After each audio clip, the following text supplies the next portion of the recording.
बड़ी खबर भारत पाकिस्तान को लेकर, जिसमें पहली बार भारत ने तुर्की को चेतावनी देते हुए कहा है कि रिश्ते भरोसे से कायम होते हैं। तो बड़ा बयान भारत का तुर्की को लेकर, साथ ही कहा है कि तुर्की के हर कदम पर भारत की नजर है। तो बड़ी खबर आ रही है। इसके अलावा ये भी कहा है कि पाकिस्तान को तुर्की खुद समझाए कि किस तरीके से आतंकवाद फैलाना वो बंद कर दे। No, we expect Turkey to strongly urge Pakistan to end its support to cross-border terrorism and take credible and verifiable action against the terror ecosystem that it has harbored for decades now. Asim Iftikhar United Nations में पाकिस्तान के permanent representative हैं और उन्होंने ये कहा है कि भारत खतरनाक बहरी तैयारियों में मसरूफ है, यानी कि जो नेवल प्रिपरेशंस हैं, इंडिया डेंजरस नेवल प्रिपरेशंस में बिजी है। इंडिया के अगेंस्ट अगर कोई भी मुल्क गया है तो इंडिया डेफिनेटली उसके अगेंस्ट जाएगा। तुर्की ने पाकिस्तान का साथ दिया, लेकिन मैं यहाँ पे ये कहना चाहूंगा कि तुर्की को दोनों मुल्कों का साथ देना चाहिए था। तो होना ही है, और वो है असली में जो स्ट्रगल हो रहा है ना सिंध में, that is not a struggle so much for a separate Sindhu देश, वो अलग से स्ट्रगल चल रहा है। पर ये जो अभी आग चल रही है ना, this is because of economic inequality. ये बात बहुत ज्यादा तशवीशनाक है कि एक बड़ी ताकत इंडिया जो कि गैर महदूद इलाकाई बालादस्ती के ख्वाब देख रहे हैं। उन्होंने कहा जी वो ये चाहते हैं कि जो अनलिमिटेड उनको पावर मिल जाए। वैसे तो इंडिया को अनलिमिटेड पावर पहले ही मिली हुई है, कौन सी पावर उनके पास नहीं है। सर, फोर्थ इकोनॉमी वो बन चुके हैं, can you imagine? Fourth economy के बाद किसी कंट्री को और कौन सी पावर चाहिए होती है अनलिमिटेड? इंडिया बार बार यही कह रहा है कि मुश्किल वक्त के अंदर जब हम टर्की के साथ खड़े हो तो टर्की हमारा भी तो साथ दे सकता था।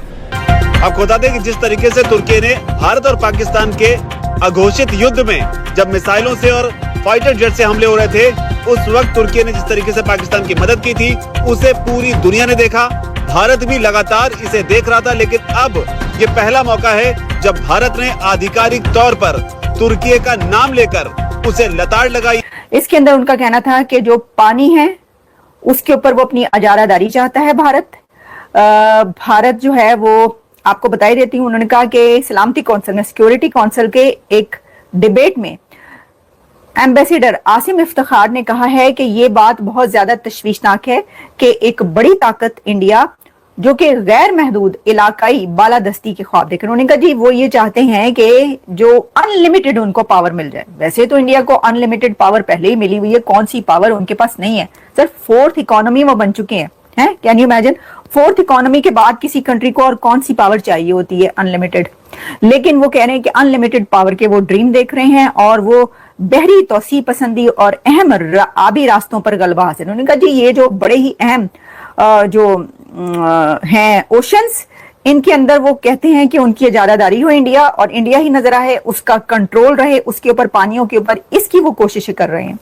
और फिर उन्होंने कहा कि जो इंडिया है वो दरियाओं को कि उसके पास रहे, दरियाओं का पानी उसके पास रहे, इंडिया के पास, इंडिया का कंट्रोल रहे दरियाओं के पानी पर, और फिर उन्हें पाकिस्तान के खिलाफ बतौर हथियार जो है वो इस्तेमाल करने की कोशिश की जा रही है। अब इसके अंदर उनका इशारा है उसकी तरफ के जो इंडस वाटर ट्रीटी सस्पेंशन है, उसमें उन्होंने कहा है कि जी इंडस वाटर ट्रीटी जो है उसके ऊपर इंडिया ने सस्पेंड कर दिया है और फिर पानी कभी जो है वो रोक दिया जाता है और कभी जो है पाकिस्तान के अंदर छोड़ दिया जाता है। एक तो मुझे ये नहीं समझ आती कि वो पानी रोके या छोड़ें, ये आप एक दफा फैसला कर लें, क्योंकि वो जब पानी छोड़ देते हैं तब भी एक गलगला मच जाता है, जब पानी जो है वो रोक देते हैं तब भी एक मसला पैदा हो जाता है।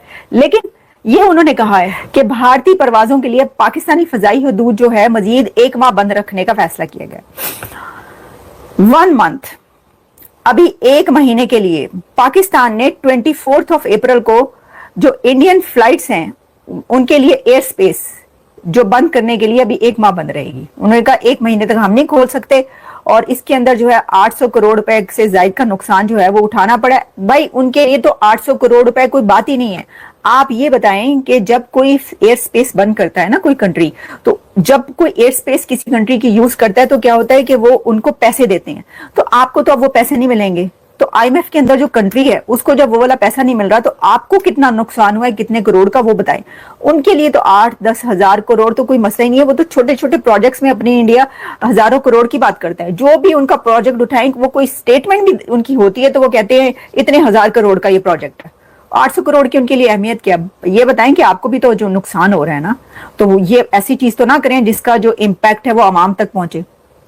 वैसे तो मैंने सारी जितनी भी आपको खबरें बताई हैं एग्जैक्टली उनका in the long run impact तो आवाम पर ही पहुंच रहा है। सर वो बात ये थी कि एक वक्त वो था कि जो वो था ना जनरल जिया, जो लोग थे उसकी तस्वीरें चूमते थे सर। एग्जैक्टली मैं आपको बताई दे रही हूँ, ऐसा ही होता है भाई, क्यों नहीं? अभी भी तस्वीरें चूम रहे हैं, बिल्कुल तस्वीरें क्या माथा और गर्दन भी चूम रहे हैं। भारत का कहना है कि भाई जो चीज हमारी है, जो हमारा है, उसको हमारा ही रहना चाहिए, वो किसी और का कैसे हो जाए। बिल्कुल इसी तरह से, इस तरह टर्की कह लेंगे पाकिस्तान की मदद कर दी, ड्रोन्स भेज दिए पाकिस्तान के लिए, लेकिन उन्होंने इंडिया के लिए कुछ नहीं किया। तो इंडिया बड़ा खफा नजर आ रहा है और बार बार एक ही ट्रेंड चल रहा है कि बाइकॉट टर्की। और इंडिया की 1.5 बिलियन की आबादी है, तो नुकसान तो काफी हो जाएगा टर्की को इससे। जाहिर बात है, देखिए जो हमारा है वो हमारा ही है। बात तो सिर्फ करने का पर्पज ये है कि ये अगर तुर्की को सोचना चाहिए था कि भाई इतनी बड़ी आबादी वाले मुल्क को आप बाइकआउट कर रहे हो और आप जाके पाकिस्तान का साथ दे रहे हो। मैं कहता हूँ कि आपको दोनों मुल्कों का साथ देना चाहिए था, दोनों मुल्कों को एक बराबर सतह पर बिठाता। बिल्कुल जी, बरादराना ताल्लुकात होने चाहिए। दुनिया दोनों मुल्कों के साथ ताल्लुकात को बेहतर करना चाहिए, ना कि सिर्फ किसी एक ही तरफ सपोर्ट करते हुए दोनों। मैं कहता हूँ कि ऐसा नहीं होना चाहिए। अब देखिए अगर आप फ्रांस की बात करें तो जिस तरह फ्रांस ने या दूसरे ममालिक ने इंडिया का साथ दिया, लेकिन यहाँ पे अगर हम बात करें तुर्की ने पाकिस्तान का साथ दिया, लेकिन तुर्की को ये चाहिए था कि वो दोनों मुल्कों का साथ देता, दोनों मुल्कों के ताल्लुकात को बेहतर करता, ताकि दोनों मुल्कों के अंदर जो इन्वेस्टमेंट है वो बेहतर हो सकती। बिल्कुल आपकी बात ये कि इन्वेस्टमेंट तो डेफिनेटली सही होती है, दिखाई भी देनी चाहिए हम लोगों को, क्योंकि पहले मालदीव के साथ बाइकआउट हुआ, फिर बांग्लादेश के साथ हो गया, अब टर्की के साथ हो रहा है, फिर अजरबैजान के साथ हो जाएगा। तो इंडिया अपने नेबर्स के साथ अच्छी फॉरेन पॉलिसी डेवलप करे। गुस्सा अपनी जगह, लेकिन बिजनेस माइंड होना चाहिए। बिल्कुल डेफिनेटली आपने कहा कि इंडिया को अपने जितने भी जो पड़ोसी मुल्क है उनके साथ अपने ताल्लुकात को बेहतर करने की जरूरत है, ना सिर्फ पाकिस्तान बल्कि हम तो ये चाहते हैं कि पाकिस्तान के साथ भी होने चाहिए। लेकिन आपको पता है कि जो इस टाइम चल रहा है, आपने बात की कि मालदीव हो या दूसरी कंट्रीज हो, उनके जो ताल्लुकात अगर इसी तरह इंडिया के उनके साथ अच्छे नहीं होंगे, दूसरे ममालिक के साथ अच्छे नहीं होंगे, तो हर कोई इंडिया का बाइकआउट करता दिखाई देगा। अभी रिसेंटली अगर बात करें, अमेरिका ने भी इंडिया पर बहुत सारी सैंक्शंस लगाने का सोचा है, या सारे टैरिफ्स हटा दिए हैं।